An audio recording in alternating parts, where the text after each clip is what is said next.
Buenas tardes a todos y todas. Muchas gracias, Ana, por la presentación y a la Fundación 16 de 24 por darme la oportunidad de estar aquí hoy compartiendo mi historia con vosotros y a este maravilloso espacio, el Espacio Circus, que yo acabo de conocer y me ha dejado flipando, la verdad. Es un lujo y estoy encantada de ver que tantos de vosotros y vosotras os habéis acercado esta tarde aquí a escuchar un poquito de mi experiencia. Y cuando me etiquetan como referente me da un poco de vergüenza, porque yo me considero una persona del montón. Lo que pasa es que he sido una persona del montón que he tenido unas oportunidades educativas que me han cambiado la vida. Y un poquito de eso vengo a hablaros, de cómo la educación me ha transformado a mí y cómo me ha ido orientando hacia intentar dedicar mi vida profesional a transformar la vida de otros a través de la educación también. Son como las dos partes de la charla. Entonces, esto tiene que empezar sí o sí por esta foto. Ahí soy yo, aparezco yo. Cuando tenía 9 años, los Reyes me trajeron un microscopio que no deja de ser un juguete, que no pesa nada, de plástico, malo, malo, malo, pero todavía lo tengo guardado, porque en esa edad tan sensible fue algo que hizo que en mí se encendiera la chispa de decir, oye, ¿qué es esto de la ciencia y por qué no puedo yo dedicarme a algo parecido cuando sea mayor? Entonces perseguía a mi madre por las esquinas, mamá, una pelusa, mamá, déjame un pelo, mamá, quiero, para mirarlo todo al microscopio. Y para mí eso es muy significativo porque todos los niños y niñas, sin excepción, cuando somos pequeños tenemos una gran curiosidad. Queremos aprender cómo funciona el mundo que nos rodea, descubrir las razones detrás de las cosas que ocurren. Y parece que poco a poco a veces el sistema educativo nos va quitando esa curiosidad y nos va diciendo, no, lo que tienes que hacer es sentarte y leerte este libro y luego responderme lo que pone en el libro en un examen. Y no hay nada más lejos de lo que es la ciencia. Así que cuando me regalaron este microscopio, yo, pesada, buscando cosas que mirar al microscopio, empecé a responder a la típica pregunta que se hace a los niños de ¿qué quieres ser de mayor?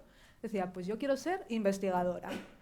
Pero ponía siempre una coletilla. Decía, es que quiero ser investigadora, pero quiero ser escritora de cuentos, porque me encanta leer. De hecho, llegaba a unos niveles un poco preocupantes. Para que os hagáis a la idea, mis padres cuando me portaba mal me castigaban sin leer, que parece increíble, pero es verdad, estaba siempre pegada a un libro. Me llevaba los libros hasta el baño, que ya sé que muchos lo hacemos ahora, pero en aquel entonces una niña pequeña con un libro así de gordo en el baño, La historia interminable o El Señor de los Anillos, era un poco raro. Pero bueno, la cosa es que me encantaba también meterme en estos mundos diferentes y contar mis propias historias, y entonces yo quería ser escritora de cuentos, pero es que también quería ser investigadora.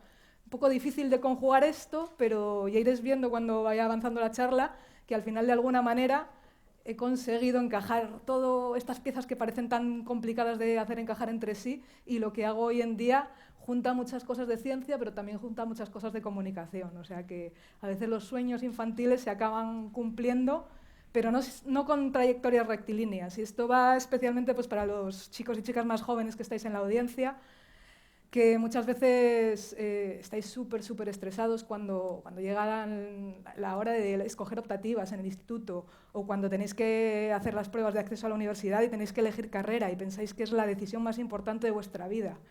La buena noticia es que no es así. Es importante elegir lo que vamos a estudiar, pero no es ni mucho menos definitivo. Como le gusta decir a mi socio, toda decisión es penúltima. Eso quiere decir que siempre hay una última decisión que te deja cambiarla, y todas las trayectorias vitales y profesionales, cuando se cuentan como os voy a contar yo la mía hoy, parecen lineales, pero no lo son. Han dado muchas vueltas, han dado muchos giros sobre sí mismas, y al final lo importante es que nos permiten seguir evolucionando a nivel personal y a nivel profesional. Entonces, la primera oportunidad educativa que tuve, que fue así especial, la ha comentado ya Ana, fue que a los 16 años me dieron una beca para pasar de mi Burgos natal, familia de clase media, hija de funcionarios, instituto público, inglés de la Bureba, que decimos en mi tierra, a Hong Kong, a estudiar 2 años de bachillerato internacional. Pero no solo 2 años de bachillerato internacional, que es un programa que también recomiendo muchísimo porque te enseña a pensar, no a memorizar, y eso es algo que a mí, que soy muy de ciencias y muy de poco memorizar, me venía fenomenal. Yo el primer día que llegué a clase de matemáticas y me dieron, toma, un libro de fórmulas y una calculadora científica. No me lo podía creer. Después de invertir muchísimo tiempo en memorizar fórmulas y en hacer operaciones complicadísimas a mano, me decían que no era necesario, que podía aprender muchas más matemáticas mucho más rápido si me ayudaba de esas herramientas. Y eso también para mí hizo un clic. Si tenemos herramientas a nuestra disposición, ¿para qué vamos a perder el tiempo aprendiéndonos de memoria cosas que podemos consultar a golpe de clic y que tenemos ahora todos en el bolsillo, en nuestro teléfono? Pero no solo es la parte académica. En Colegios del Mundo Unido se da muchísimo valor también al compromiso social, al intentar hacer algo para mejorar el entorno. Esa foto es de una cosa que llaman China Week, en la que una vez al año nos vamos todos los alumnos a China interior, normalmente a pueblos bastante aislados y con pocas oportunidades educativas, y en este caso hacemos voluntariado una semana enseñando inglés a los niños del colegio local. Y como esta, teníamos oportunidades de voluntariado todos los días. No solo es que tuviéramos oportunidades, es que era obligatorio, además del programa académico, para superar el programa de Colegios del Mundo Unido. Las dividían entre oportunidades de servicio que hacíamos dentro del campus, pues porque para llevar un campus adelante, aparte de la parte académica que cae de los profesores, hay muchas cosas donde se necesita ayuda, y también fuera, en la comunidad.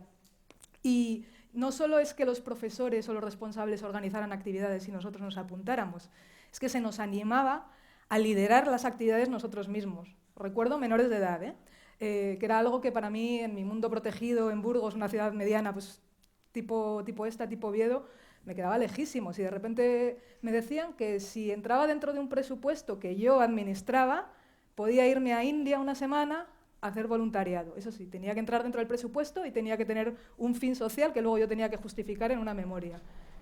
Entonces, después del shock inicial y después de tranquilizar a mis padres, yo creo que aproveché muchísimo esas oportunidades también. Y este es un mensaje que también se ha quedado conmigo el resto de mi vida. Si das oportunidades de desarrollo y de tomar la iniciativa a chicos y chicas jóvenes en un entorno seguro, protegido, pero con suficiente libertad y confianza, van a brillar porque van a atreverse a ir mucho más allá de lo que se atreverían en un entorno mucho más contenido y mucho más organizado. Y en mi caso esto me cambió la vida hasta tal punto que me abrió las puertas, como comentaba también Ana en la presentación, a hacer la carrera en Estados Unidos, también con una beca, que fue mi segunda gran oportunidad educativa. A mí me llamaba mucho la atención Estados Unidos porque no me olvidaba de esa niña de 9 años que quería ser investigadora y escritora de cuentos. Y allí tienen un sistema que se llama Liberal Arts, que te permite estudiar una carrera, pero seguir haciendo asignaturas de otros ámbitos si te interesa, si tienes curiosidad por otras cosas. Entonces, a mí me gustaba mucho la biología, yo sabía que quería dedicarme a biología genética, biología molecular, la biología de las cosas pequeñitas, no me interesaba tanto, no sé, fisiología vegetal o cosas así como más macro. Claro, si llego a hacer biología, biotecnología, bioquímica aquí en España, me hubiese tragado esas asignaturas porque eran obligatorias.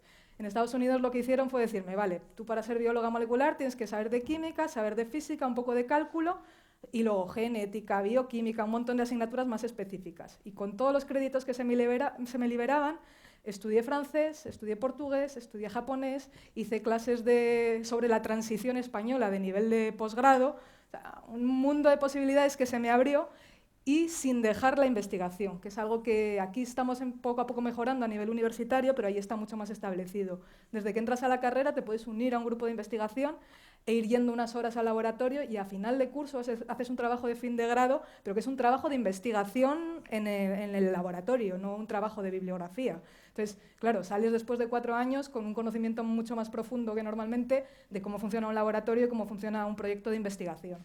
Entonces, esta fue la segunda gran oportunidad educativa que marcó mi trayectoria. Pero con todo y con eso yo seguía con la idea de me gusta la comunicación, pero también me gusta la ciencia, cómo uno estos dos mundos. Y lo más parecido que yo conocía por aquel entonces, y aquí también la importancia de los modelos de rol y de los referentes, si hubiese conocido otra cosa, habría tirado por otro lado, pero yo sabía que había una cosa que se llamaba periodismo científico y comunicación científica, y llevaba ya 6 años dando tumbos por otros continentes, me apetecía también volver por lo menos a Europa. Entonces, encontré un programa que me gustó mucho, que fue mi tercera gran oportunidad educativa con una beca de la Obra Social La Caixa, que me permitió volver a España y hacer el doctorado en el Centro Nacional de Investigaciones Oncológicas en Madrid. Y además era un doctorado de una duración razonable, ¿no? La beca era por 4 años, porque en Estados Unidos los doctorados son larguísimos, te puedes tirar 6, 8 años haciendo el doctorado, y sabiendo que no quería dedicarme a la investigación, también sabía que para mí era muy importante tener una experiencia de investigación real, de estar 4 años luchando y peleándome contra los experimentos, porque era la mejor manera de luego saber cómo comunicar la ciencia, habiéndola vivido desde dentro. Y entonces me vine de vuelta a España y estuve haciendo la tesis en el CENIO, y me uní también a un grupo muy emergente que había en aquel entonces con otros estudiantes y chicos y chicas que están haciendo el doctorado en laboratorios del centro, que era de comunicación y divulgación de la ciencia. Entonces empezamos a participar en todas las actividades que se organizaban, que supongo que son las mismas que aquí. Es la Semana de la Ciencia, la Noche de los Investigadores, algunas puertas abiertas, y nos llamó muchísimo, muchísimo la atención que en todas las actividades que tenían como destinatario público infantil se llenaban las plazas en 10 segundos, como lo del aulo este de Renfe, pues pasaba igual. O sea, estaban los profesores ahí dando F5, F5, F5, y a los 5 minutos ya no había plazas. Claro, nos daba muchísima pena, porque veíamos que había un gran interés, y sin embargo no parecía que pudiéramos satisfacer la demanda, porque claro, por razones logísticas y por seguridad tampoco era plan de tener a niños corriendo por el laboratorio todos los días. Entonces ahí fue donde se empezó a gestar lo que hoy en día es Escuelab, que es esta empresa social de la que ahora os hablo más a fondo. Esto es Movilab, el camión de la ciencia, el bus de la ciencia, lo llamaban, nos apuntábamos a un bombardeo. Esa es mi compi Ángela y yo, que siempre que había una oportunidad divulgativa estábamos ahí a pie de cañón, pero nos seguían faltando oportunidades. Entonces, vimos que había un problema, ¿no? Había un problema ya no solo en el acceso a oportunidades de educación científica de una forma práctica, sino dando un paso atrás y viendo el problema en toda su magnitud, nos dábamos cuenta un poco lo que comentaba también Ana, que las STEM, la ciencia, tecnología, ingeniería y matemáticas, son clave, pero no conseguimos despertar interés, y cuando rascamos un poco las razones vemos que la educación está ahí en el centro del problema. En España ahora mismo tenemos un 32% de desempleo juvenil, que es un porcentaje altísimo. Y sin embargo, se prevé que para 2022 se crearán 1,3 millones nuevos puestos de trabajo en STEM. Es una dicotomía muy curiosa, ¿no? Tenemos muchísimo paro juvenil y, sin embargo, cada vez hay más demanda de profesionales en STEM que no estamos cubriendo, porque entre 2013 y 2017 el porcentaje de estudiantes que optan por carreras en STEM, en ciencia y tecnología, ha seguido cayendo. ¿Qué pasa aquí? Pues rascando un poco y viendo los estudios que se han hecho sobre el fomento de vocaciones y en qué edades es clave actuar, vimos que a los 14 años los niños y niñas ya tienen bastante idea de lo que quieren estudiar. Igual no te dicen quiero ser ingeniero agrónomo, pero saben que les gustan los números y les gusta la naturaleza. Entonces van a acabar confluyendo en esto. Y tan pronto como a los 9 años ya tienen una idea inicial de en qué se ven cuando son mayores. La mayoría de programas de fomento de vocaciones están destinados a un público mayor de 14 años. Entonces ahí veíamos una necesidad que no estaba cubierta. Y en el cole, desgraciadamente, sobre todo a nivel de educación primaria, los profesores no están preparados para dar las ciencias de una manera que sea atractiva y que consiga despertar estas vocaciones. Si vemos un poco el plan de estudios, solo 3 de las 40 asignaturas que tienen que dar para convertirse en profesores de primaria son de ciencias y hacen muy poco hincapié en la didáctica práctica de las ciencias. Entonces, es un poco la pescadilla que se muerde la cola. Hay excepciones, pero muchos profesores de primaria tienen un perfil en el que no se les daban especialmente bien las ciencias cuando ellos estudiaban, entonces les tienen cierto miedo, cierto respeto, no tienen las herramientas necesarias para darlas de una manera práctica, y entonces van un poco haciendo lo de toda la vida. Y lo de toda la vida, por desgracia, no funciona. Entonces, identificamos este problema y a través de esta experiencia que habíamos tenido en el CENIO, intentando llevar la ciencia a los niños, decidimos que teníamos que diseñar un programa ya independiente del centro de investigación, porque nos apoyaron mucho, sobre todo a un inicio, pero nos restringía hacer divulgación y educación científica sobre cáncer, que era lo que estábamos trabajando. Y claro, habíamos visto que el problema era amplísimo. Empezamos con talleres sobre cáncer y los profesores nos decían, oye, ¿no tendrás algo para niños más pequeños, para más mayores, sobre biodiversidad, sobre evolución? Esto ya sobrepasaba la temática de cáncer. Entonces, estos amigos y yo fundamos lo que en su día fue la Asociación Sin Ánimo de Lucro Escuelab en 2013. Y ya os digo, esta idea surgió un poco de manera orgánica y es cierto que ha ido evolucionando mucho después. Al principio íbamos a colegios de la zona del centro donde trabajábamos porque había muchísimo desconocimiento, sabían que ahí había unos laboratorios pero no tenían ni idea de lo que se estudiaba, e íbamos gratis. Y al principio, que ahora lo pienso y me choca muchísimo, pero al principio teníamos que casi suplicarles que nos dejaran ir a darles un taller gratis, porque no nos conocían, porque nunca habían hecho nada parecido, y yo recuerdo llamar y llamar y llamar y que se me cerraran puertas en las narices yendo a los colegios para intentar que alguien, por favor, nos dejara probar los materiales que estábamos diseñando. La verdad es que ha cambiado bastante el cuento, pero una de las lecciones aquí es que las cosas nunca son fáciles y, sobre todo poniendo en marcha proyectos personales o profesionales, hay que sembrar mucho antes de empezar a recolectar, y cuando hablo de mucho hablo de años.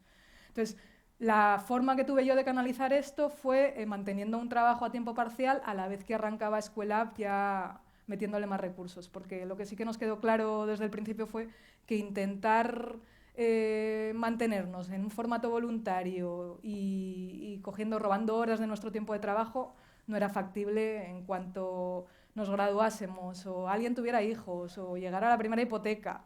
Aquello se iba a caer por sí mismo. Entonces teníamos que buscar una manera que nos permitiera que las actividades que hacíamos nos reportaran ingresos para no depender de financiación externa y para darle cierta sostenibilidad al proyecto porque podíamos ofrecer una estabilidad también profesional a la gente del equipo.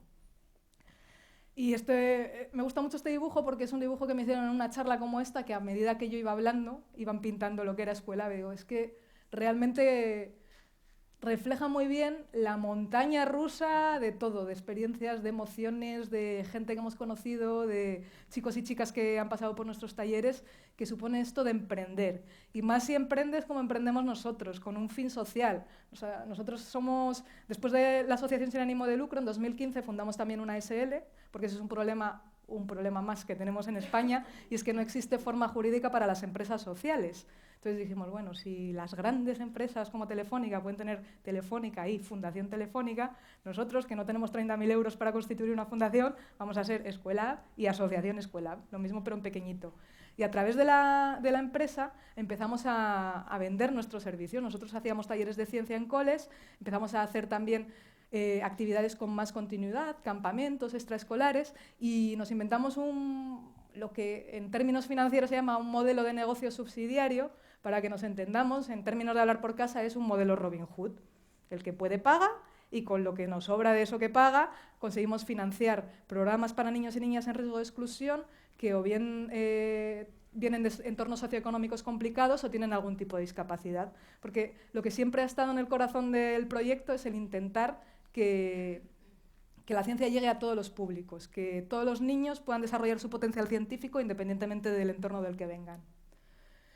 Entonces, claro, esto ha ido transformándose a medida que el proyecto avanzaba, pero es cierto que este tipo de proyectos no se pueden emprender solo. Puedes tener una idea fantástica, pero siempre necesitas a gente en tu equipo. Y yo, por lo que os he contado, sabéis que soy bióloga molecular. Es decir, no he hecho una clase de economía en mi vida, ¿vale? No podían poner esto en marcha sin alguien que se encargara de los números, sin tener apoyo en la parte de diseño. Necesitas un equipo siempre. Y lo bueno que ha tenido School es que también el equipo ha ido creciendo de manera muy orgánica. Íbamos contando el proyecto, la gente iba enterándose de nuestras actividades y nos decían, oye, ¿cómo podemos echar una mano?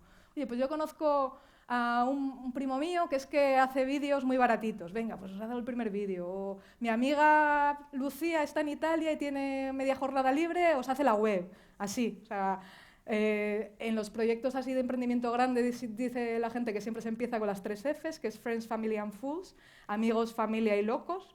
Y nosotros, desde luego, amigos y familia lo tenemos explotadísimo y sobre todo al inicio, porque si no es imposible también arrancar.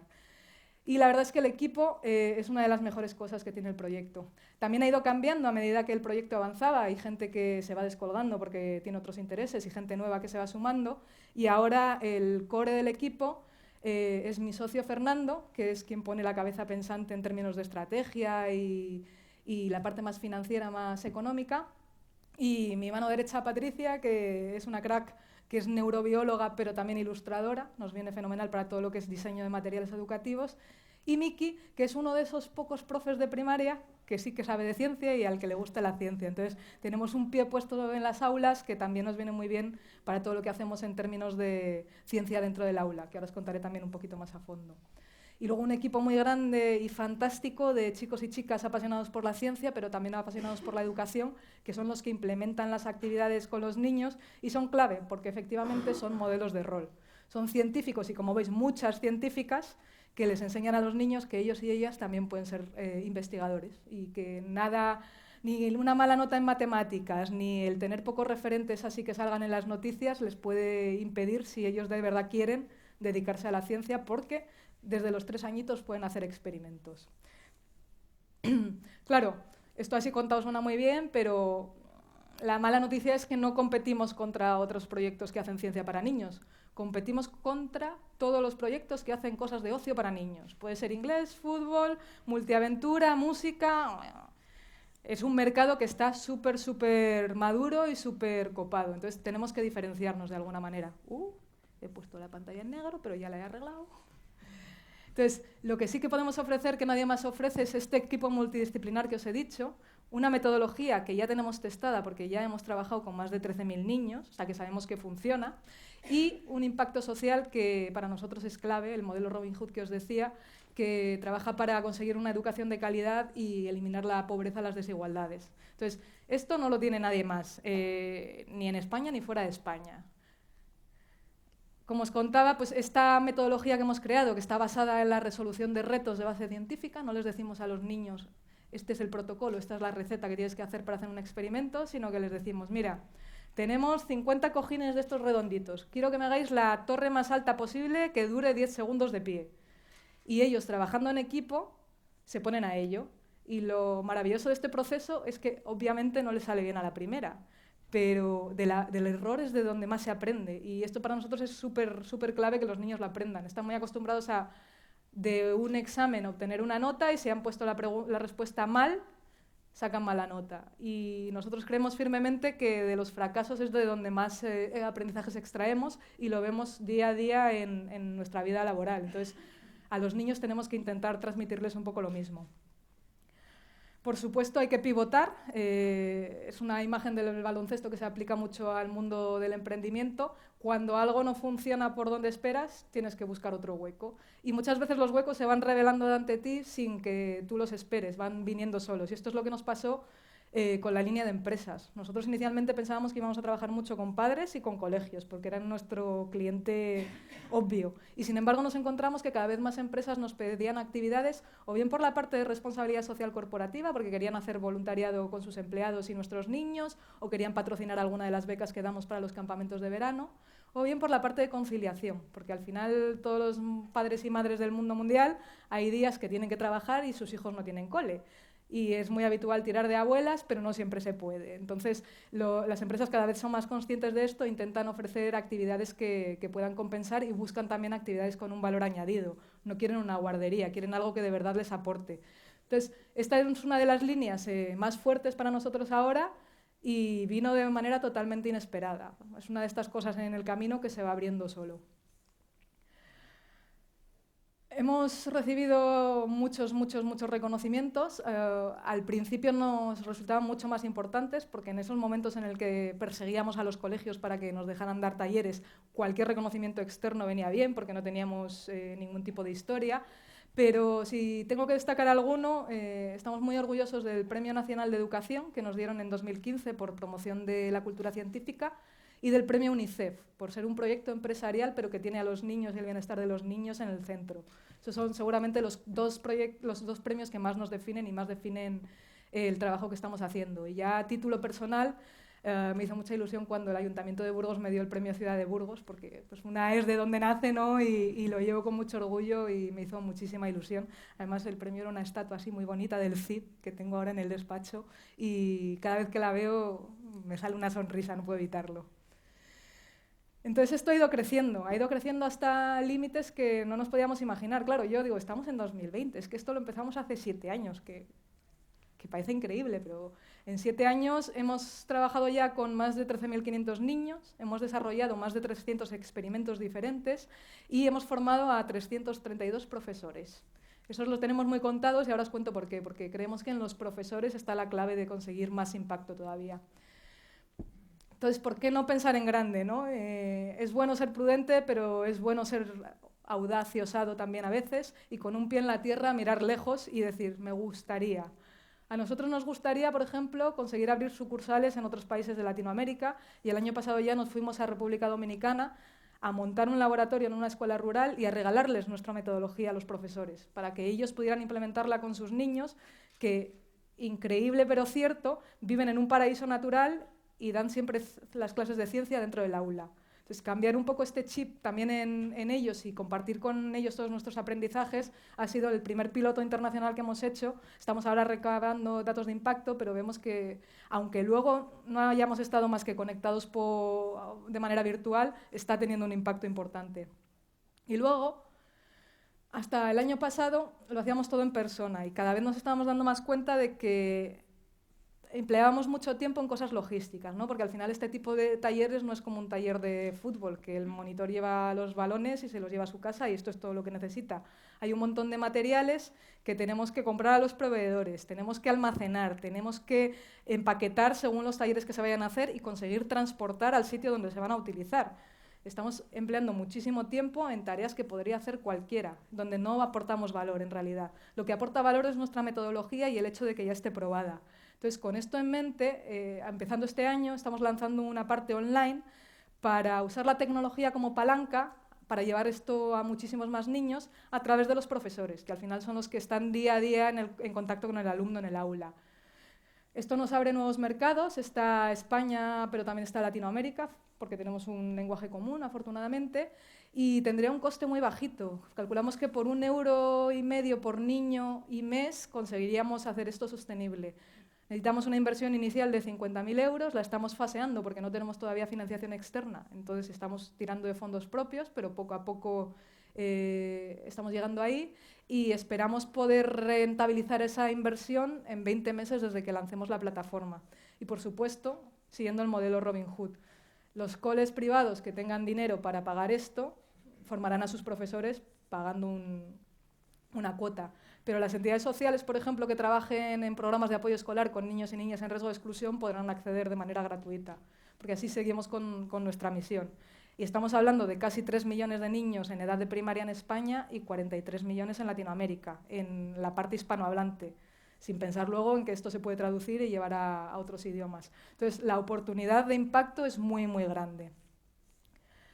Hemos empezado ya, lo que os contaba, con las actividades de formación del profesorado que hemos hecho, que son clave para ver lo que funciona y lo que no, porque no es lo mismo tener a alguien formado en ciencias dando una clase a niños que tener a alguien que no está formado en ciencias. El tipo de materiales pedagógicos que usa son diferentes. Y algo muy importante es darles material a ellos para que no tengan que depender del libro de texto. Entonces diseñamos fichas que están alineadas con los talleres que hacemos prácticos, pero que cubren el currículo. Y eso que veis ahí abajo a la derecha de la pantalla es la alineación curricular, que es una cosa burocrática, que es un rollo, pero que todos los profesores tienen que tener para cada una de las sesiones que dan en su clase, porque si no, llega el inspector y les dice, ¿qué hace este niño mezclando vinagre y bicarbonato para hacer un volcán? ¿Cómo se justifica eso? Pues eso se lo damos hecho porque les quita muchísimo tiempo. Al final lo que queremos es que los profesores empleen el mismo tiempo en preparar una clase normal, como lo suelen hacer, que en preparar una de nuestras clases de manera mucho más práctica e interactiva. Y esto va acompañado de unos vídeos que, bueno, estamos empezando a grabar. Eso se ve ahí muy chulo, pero luego, igual que Apple cuenta la historia de empezamos en un garaje, esto está rodado en la mesa de mi salón, aunque no lo parezca, ¿no? Pero es cierto que hay cosas que es muy difícil de explicar poniéndolo en palabras, si las ves es mucho más intuitivo. Entonces este es un vídeo de una tarjeta con luz que es muy sencillita y muy barata de hacer. Realmente sí, la música es música de fondo, así alegre, para que no se duerman los profes, pero queremos que todos y cada uno de los 300 talleres que tenemos, cubriendo toda la educación primaria, estén acompañados de un vídeo de este estilo que de verdad permita a los profesores hacerse a la idea de lo que supone preparar uno de estos talleres.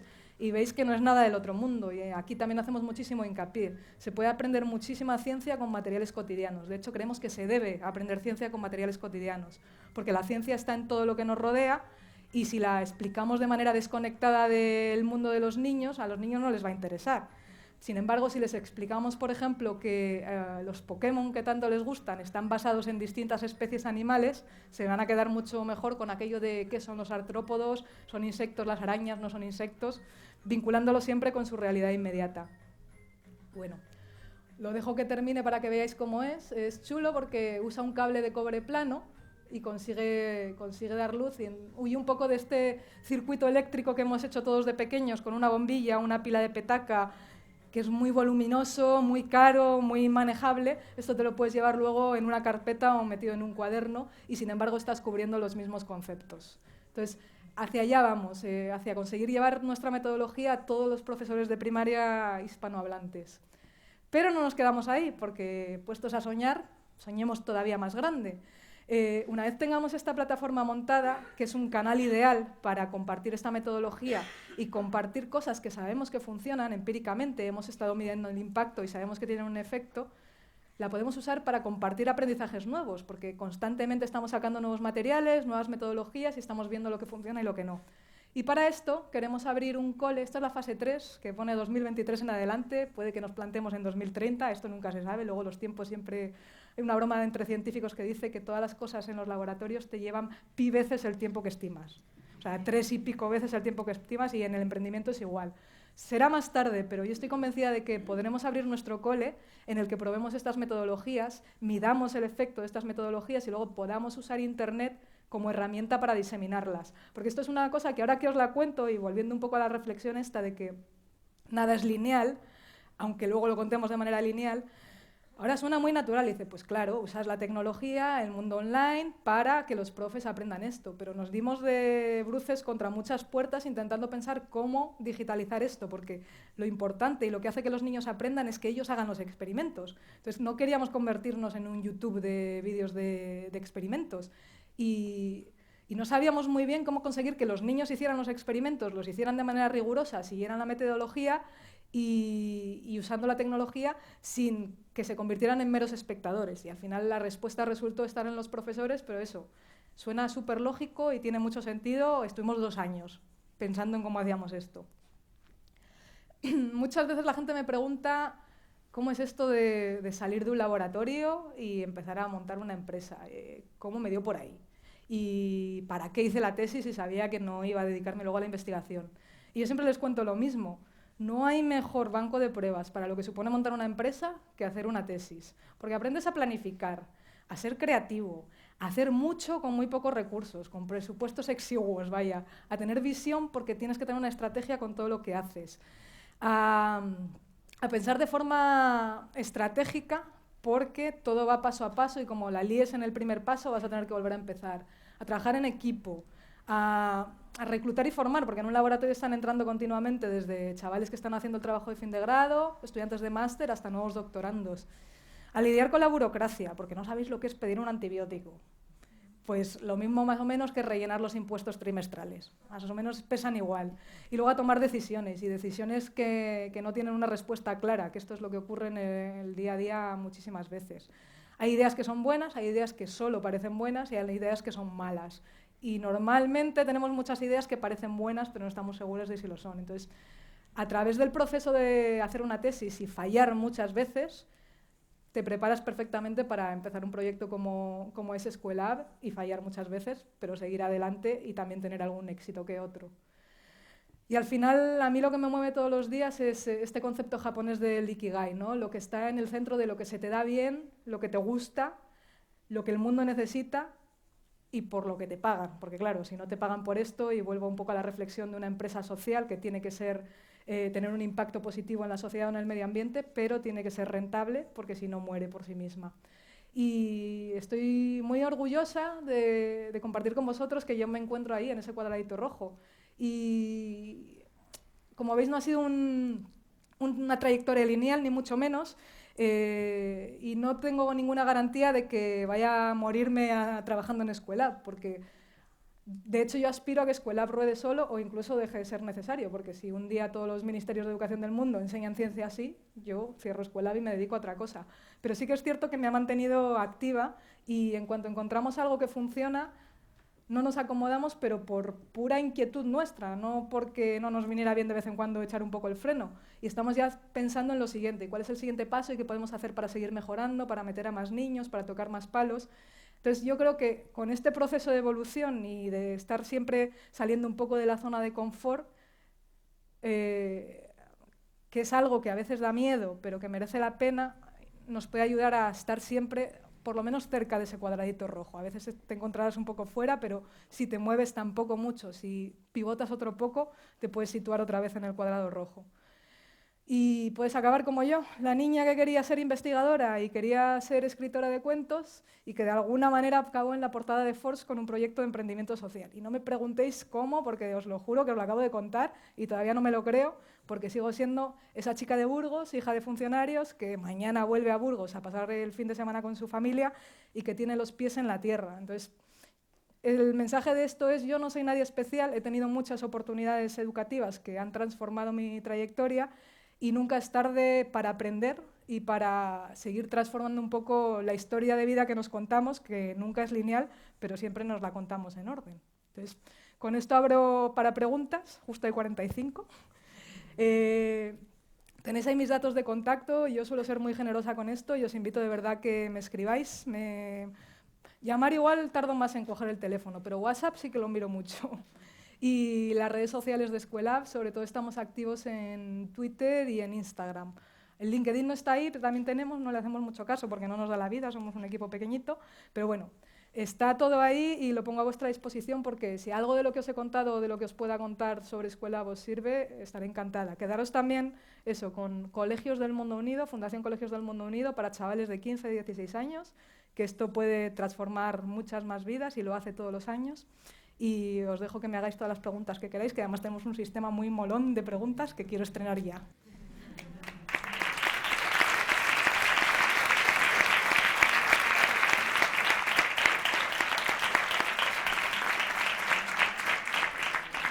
¿Quién va a salir de su zona de confort primero? ¿Tenéis alguna pregunta? Salgo yo de mi zona de confort. Yo, como os comentaba cuando hice la presentación, a mí la verdad es que todo el proyecto de Colegios del Mundo Unido me pareció fascinante. Además, bueno, precisamente en la mesa redonda que coincidimos había otras profesionales que habían estudiado ahí. Y yo te quería preguntar, ¿cómo conoces eso? ¿Y cómo pides la beca y a quién se le ocurre? Porque o sea, yo soy madre de niños adolescentes, ya no tan, bueno, ya están en la universidad, pero vamos, muy jóvenes. Y honestamente, mis hijos nunca han tenido la iniciativa de, oye, mamá, he visto esto que es una beca estupenda para ir. No sé si me explico, que también... Sí. Entonces, ¿cómo llegas a esa información? La verdad es que lo conocí por bendita casualidad, como pasan muchas cosas en la vida, porque un chaval de mi instituto público de Burgos había ido el año anterior y era el primer burgalés, yo creo que en la historia de Colegios del Mundo Unido en ir. Entonces, por esa razón yo sabía que existían estas becas y me llamaba muchísimo la atención. Además es que en aquel momento había 10 coles, ahora ya son 18, pero para que os hagáis una idea hay un cole en Tanzania, el de Hong Kong, hay uno en la India, Norteamérica y ya más Europa, y yo sabía que si se me abría esa oportunidad me quería ir lo más lejos posible, no por pirarme de casa y lo más lejos que pudiera, sino porque, con los Erasmus y con los intercambios veía relativamente fácil conocer Estados Unidos, conocer Canadá o cualquier país europeo, pero la oportunidad de vivir 2 años en Asia, por ejemplo, o en África, a mí me llama muchísimo la atención. Entonces, bueno, eché la solicitud con permiso de mis padres, pero con total descreimiento de que aquello fuera a ir a buen puerto, porque se convocaban 10 becas para toda España. Y vamos, en Burgos no era prácticamente conocido, yo no sabía qué tipo de aspirantes había, pero lo veíamos muy complicado. Y estuve a esto de no mandarla, porque es una solicitud, eso sí, muy completa, te hacen escribir mucho, no es un formulario de rellenar datos personales, hay preguntas que tienes que reflexionar y contestar, una redacción que tienes que escribir a mano. Y estaba en ese momento haciendo primero de bachillerato, porque pueden darte la beca cuando estás en cuarto o cuando estás en primero, y si estás en primero, repites, que para mí es el mejor año perdido de mi vida, claro. Estaba en primero de bachillerato, tenía exámenes y no veía el momento de ponerme con la solicitud y estuve a punto de no mandarla. Y una antigua profe mía, que sabía que estaba con esto en mente, me dijo, Cris, rellénalo, lo primero que se te pase por la cabeza, pero mándalo, que si no te vas a quedar con las ganas y... Porque además eso, yo era el único año que podía optar, como el año anterior que también me podría haber presentado, no lo conocía, no me presenté. Entonces lo lancé así un poco a ciegas y con total desconocimiento de dónde me estaba metiendo. Y para mi sorpresa, es un proceso de selección muy riguroso, que conozco bien porque los antiguos alumnos estamos involucrados y somos voluntarios para elegir a los nuevos becados, que esto también es un poco esa filosofía de devolver lo que te dan, ¿no? Y para mi sorpresa me convocaron para el fin de semana de selección en Madrid, que llegan más o menos 50 alumnos. Y allí, claro, vi chavales de mi edad que hacían cosas brillantísimas, súper maduros, muy echados para adelante, y yo dije, bueno, este es mi premio. Yo he conocido a un montón de amigos nuevos, me llevo esto para casa, pero es imposible que me den la beca a mí. Y me dieron la beca. Mi madre casi le da un patatús. Estuvo creo que llorando una semana seguida, pero bueno, luego se hizo a la idea y me fue a visitar a Hong Kong y me he ido siguiendo un poco de turismo en los sitios en los que he ido viviendo y yo creo que estuvo muy aliviada cuando me decidí volver a España, pero vamos, también es un reto para los padres, pero a otro nivel quizás, pero siempre el dejar que los hijos vuelen solos va a ser un reto, entonces si puede ser con una oportunidad así, pues mejor todavía.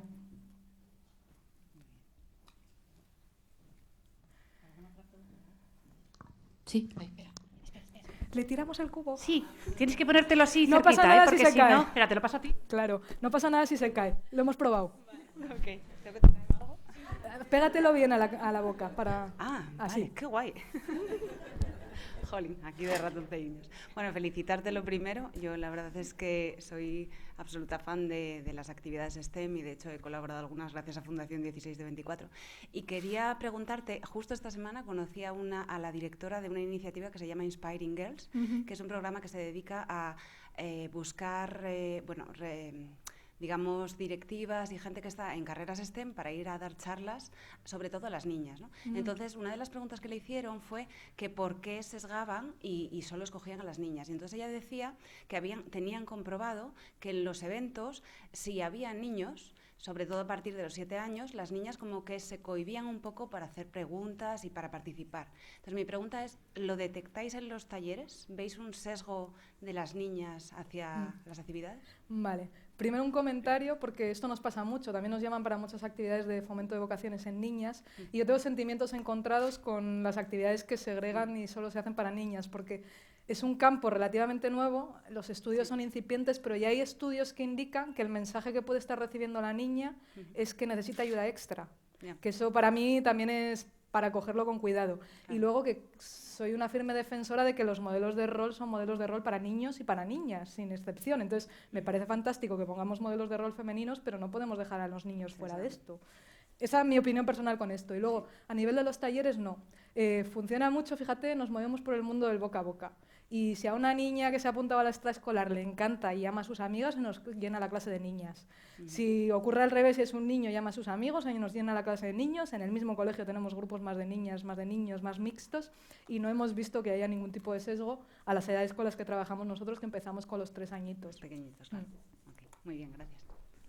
No sé qué hacer con esto ahora. ¿A quién se lo lanzo? Ahí al fondo, no sé si llegaré. Casi una parábola perfecta. Acércatelo aquí, la parte negra. Muchas gracias por la charla, me ha encantado y me gusta mucho el proyecto que desarrolláis. Bueno, es muy apasionante, ¿no? Yo soy profesora en la Universidad de Oviedo, en concreto en formación del profesorado. Entonces, claro, lo que estás planteando para mí tiene un interés muy especial. ¿Soléis trabajar con la universidad? Sobre todo hemos trabajado con las agencias de las comunidades autónomas que forman a profesorado ya en activo, no tanto con la universidad. Y no por falta de ganas, lo que pasa que lo que falta muchas veces es financiación, lo sabes tú bien.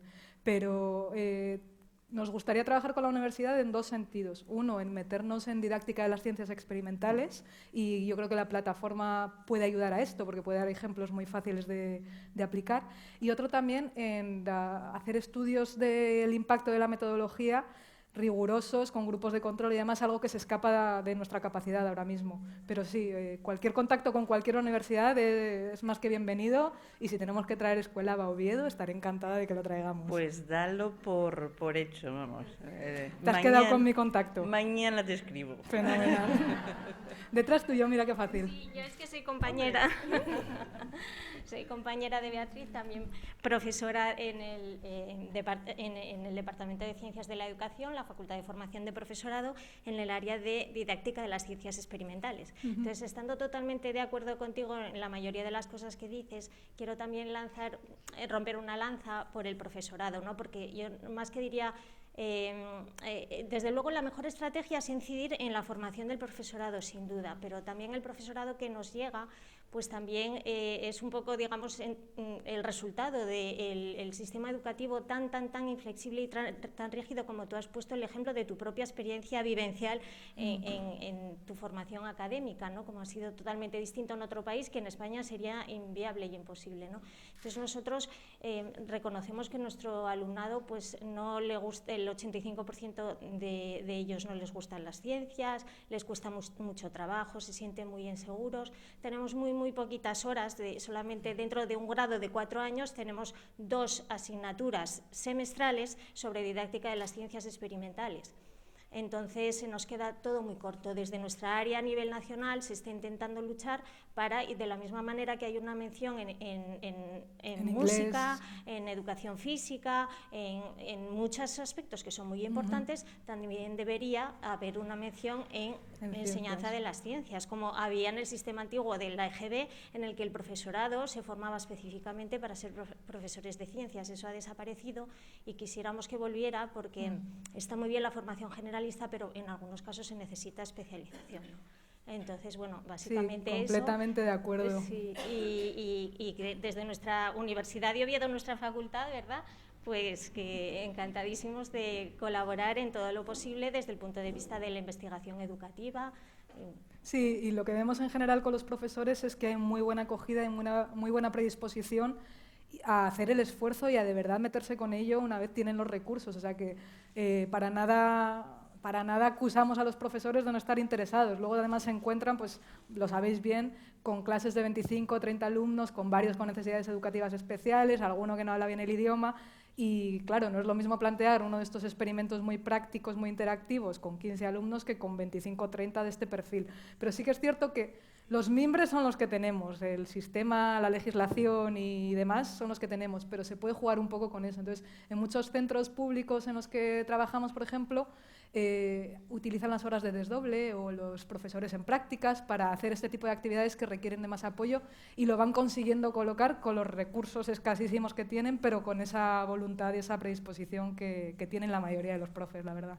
Claro que sí, y decirte también que yo personalmente pues os doy la enhorabuena por todo el trabajo que estáis haciendo, sobre todo porque hay el sesgo también de que las ciencias son solamente para aquellos que tienen mejores rendimientos académicos y ahí estamos sesgando una población muy interesante. Entonces la ciencia debe estar abierta a todos y hay muchas iniciativas que son para chicas muy talentosas o para estudiantes muy talentosos. Ese rango está totalmente cubierto, pero sin embargo podemos sacar y hacer un montón por otros muchos estudiantes que tienen tanto talento y son tan creativos, pero que pues por su mentalidad, incluso su creatividad, no encajan bien en el sistema tan rígido y tan flexible. Entonces, por eso especialmente enhorabuena por la orientación de vuestra iniciativa, que es muy necesaria y muy valiosa. Sí, acerca de este tema yo siempre cuento lo mismo. A mí se me da fatal la estadística y una tesis doctoral está llena de operaciones estadísticas y cosas que tienes que saber si son significativas o no.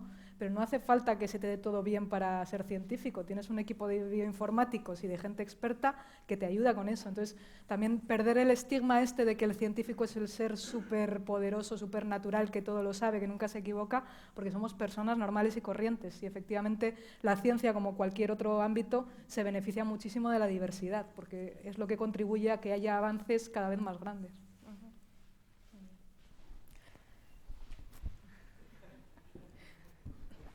Atreveros a lanzarlo, que no se rompe. No, habla tú primero.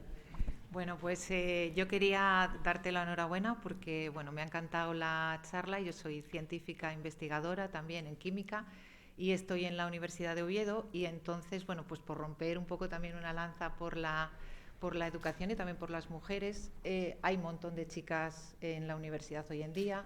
Hay un montón de chicas investigadoras, hay un montón de chicas investigadoras brillantes y yo creo que, bueno, que se llega hasta un punto, yo creo que los niños en realidad, es lo que tú dices, yo comparto lo mismo, tienen muchísimo interés en los experimentos, yo lo he probado con sobrinos y, bueno, pues si tienes que tenerlos 3 o 4 horas en casa, pues sacas algo de experimentos y es que marchan con las gafas, los guantes, todo y les encanta, ¿no? Yo creo que está siguiendo hacia arriba, quizás más que en ciencias, quizás en las ingenierías hace falta todavía un poco más, pero yo creo que en ciencias hay chicas, yo dirijo varias tesis y diría que son muy brillantes. No quiero sesgarlo porque hay chicos buenísimos, inteligentes y brillantes. Yo creo que bueno, en la diversidad de los equipos está lo bueno, pero me gustaría también un poco quizás poner el punto, bueno, además de en la educación, quizás en la comunicación. Yo creo que un problema importante hoy, que a lo mejor vosotros podéis resolver, pues es en los medios de comunicación. La comunicación hace opinión y lo que estamos viendo en todos los estudios, en todas las noticias, es negativo. O sea, no sé, si hablamos, por ejemplo, ahora del plástico, yo creo que si os pido a todos una palabra sobre el plástico va a ser siempre negativa y tiene propiedades buenísimas, resistentes, es flexible, pesa poco y no vamos a poder deshacernos de él aunque queramos. Entonces, bueno, pues darte la enhorabuena y quizás un poco romper una lanza un poco hacia, intentar que la comunicación también cambie un poquitín, los medios de comunicación para mejorar. Por supuesto, al final esto es mancha de aceite y estas habilidades que intentamos inculcar en los niños sirven para todos. Está demostrado que entre el 5 y el 10%, dependiendo de su nivel socioeconómico, desarrollan una vocación científica. Ves que tenemos un 90% que no, y muchos de ellos pasarán a trabajar en comunicación y es bueno también que estén expuestos a edades tempranas a este tipo de experiencias y sigan pues, nociones de pensamiento crítico, cosas que hay que tener para informar de manera adecuada y con ese tono optimista que tanto echamos de menos en los telediarios, ¿no? Gracias.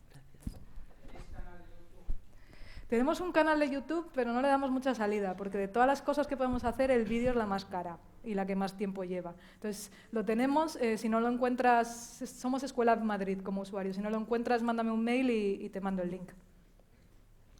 Bueno, yo lo primero, darte gracias por la charla que nos has dado tan amena. Bueno, perdón por mi voz. Continúo en el gremio de las docentes universitarias.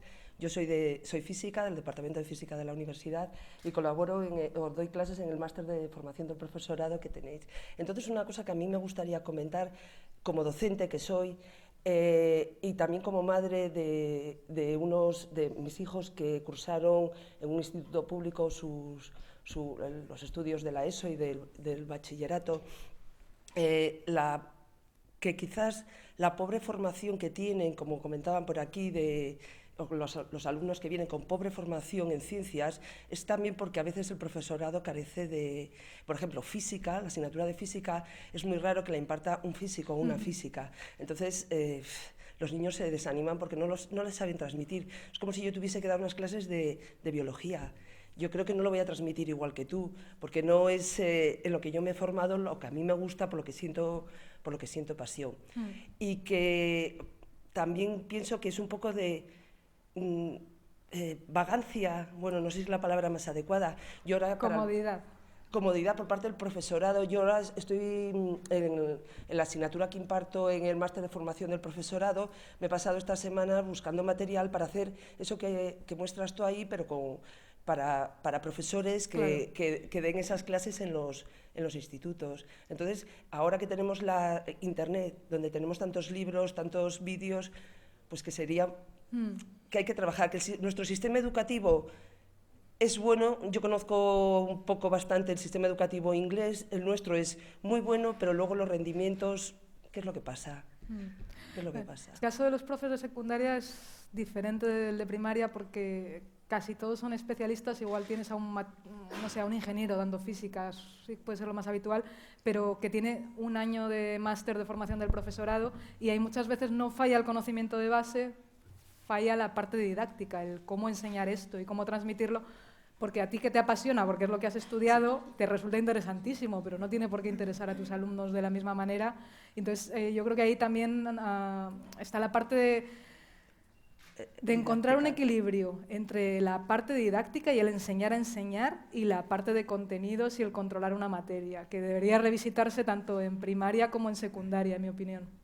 Y luego yo también rompo una lanza por los profes, sobre todo los profes de la pública, que los conozco muy bien y tengo muchos amigos en mi entorno, que se dejan las cejas, de verdad, ¿eh? No veo absolutamente nada de vagancia, veo más bien ansiedad porque no llegan y porque se preocupan mucho por sus alumnos e intentan siempre buscar actividades nuevas, pero claro, se enfrentan con esas aulas masificadas, con grandes problemáticas que no están siendo resueltas y al final es que muchas veces te ves en clase enseñándoles a convivir o ya llegan con un nivel muy bajito de primaria enseñándoles a leer lectura comprensiva antes de poder ponerles a estudiar la materia que estás impartiendo. Entonces, es un problema que hay que abordar desde muchos ángulos diferentes, pero lo bueno es que por lo menos está ya en el foco de la conversación a nivel público y sabemos que tenemos que cambiar cosas. Serán cambios lentos, más lentos de lo que nos gustarían, pero no se cambia nada. Es que no se cambia nada. Pero sí que se cambia, porque cada profesor individual pasa por la vida de muchísimos alumnos. Entonces, más que pensar en cambiar el sistema, que las leyes educativas son mastodontes inamovibles y muy difíciles de cambiar, nosotros hemos optado y creemos que es la manera de cambiar niño a niño, profesor a profesor, que es lo más fácil de actuar, lo más actuable. Y luego ya nuestros políticos decidirán si quieren comprometerse por un pacto de Estado por la educación o no y qué quieren hacer con la parte legislativa y burocrática. Pero nosotros donde podemos actuar es abajo y es lo que, sin desanimarnos, tenemos que intentar mejorar, yo creo.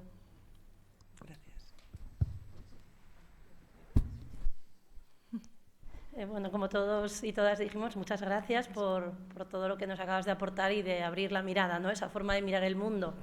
Desde mi perspectiva, que yo trabajo con edades muy tempranas, ¿no? Yo estudié ingeniería, pero yo abrí una escuela de arte, o sea, eso os digo eso, trabajé en el sector petroquímico 7 años, abrí una escuela de artes escénicas y de arte, de crecimiento integral a través del arte. Entonces, yo como mejor llego a ellos y a ellas, muchos que son niños de diferentes colegios, colectivos de distintos entornos, niños de colegios privados, públicos concertados, como mejor accedes es observando y qué es lo que les gusta, fuera de aquel espacio donde se juntan 2 días por semana. Pues yo juego al baloncesto, yo juego al tenis, yo bailo, entonces tú un momento de inercia lo vas a explicar de un mero giro, porque eres un giro, un eje. Un tiro parabólico lo vas a explicar en baloncesto. Entonces, en el momento que miremos a los niños como el ser único que son y nos planteemos a escuchar de verdad, nos olvidemos de todo lo demás y digamos, este niño, ¿qué es su interés? Para él, ¿qué es importante? Pues para él es importante ir a coger piedras al parque porque encuentra... Entonces, a partir de ahí, lo que estés haciendo, yo estoy dando danza, o las profesoras están dando violín, canto, música, pero todos sabemos algo de nuestras niñas y niños. Y es una pequeña escuela, de 200 metros, no tenemos más. Pero está en mí. Mi responsabilidad social era aportar más a la sociedad, como Paula, desde la ingeniería, y me la jugué, y me la estoy jugando todos los días con la trimestral, con la tal, y con los empleados y los autónomos, y con todo el mundo. Está en nosotras. Sí. Y hablo con As. Está en nosotras, porque siempre te van a decir, ¿tú para qué te metes en eso? Y a tu hermano le van a decir, venga, hijo, que tú puedes. Todavía se escucha, entonces está en nosotras, educar desde la igualdad, hacer equipos masculino-femenino, mi marido es mi equipo, más que mi marido. Entonces, es un ejemplo vital y yo lo vivo así, entonces cada una de nosotras podemos hacerlo, y con ellos, y con los amigos, y con los que nos acompañan, y contarles nuestra historia, nuestra pasión, lo que nos encanta, y contagias eso, y en el momento que lo contagies, se te van a acercar, y yo creo que lo bueno nos va a encontrar. Y yo solo veo eso, en positivo. Y yo trabajé en una ingeniería y tenía 14 pagas del sector metal. Y yo decía, no, es que yo no soy todo lo buena madre que puedo ser, porque sé que tengo mucho más talento y mucho más bonito para aportar. Entonces, en el momento que miremos con belleza, nuestra preparación es lo de menos, y la tenemos. Y vamos a seguirnos formando, yendo a congresos, dejando la pasta que nadie nos paga. Como autónoma que soy, a mí me cuesta contratar a otros y a otras. Pero miro mucho a esas personas que van a estar en contacto con los niños y niñas, para que os lleguen a vosotros, chapo, niquelaos, ojalá. Y yo soy la primera que me miro para adentro, metarreflexión, metapráctica todos los días. Y voy corriendo como el correcaminos, venía hablando con Lucía, digo, madre mía, pollo sin cabeza, como decimos a veces, porque quieres llegar a todo, bueno, pero quieres aprender, y me encantó escucharte. Yo he estado colaborando en Campus Promete, no sé si te suena, Luis Cacho, la fundación. Aprendí muchísimo ahí, de ahí me inspiré también para tirar para adelante. Entonces, no sé, cada uno podemos buscar dentro algo y seguro que cualquiera de los chicos y chicas que estén aquí escuchando van a ser unos perfectos profesionales si buscan esa pasión, ese ikigai que tú pusiste en rojito bien pequeño, pero que es la mecha, ¿no? Entonces, mil gracias y sobre todo que creo que vas a conseguirlo y vamos a conseguirlo. Pues millones de gracias, Cristina, la verdad es que ha sido todo un lujo tenerte. Me encanta.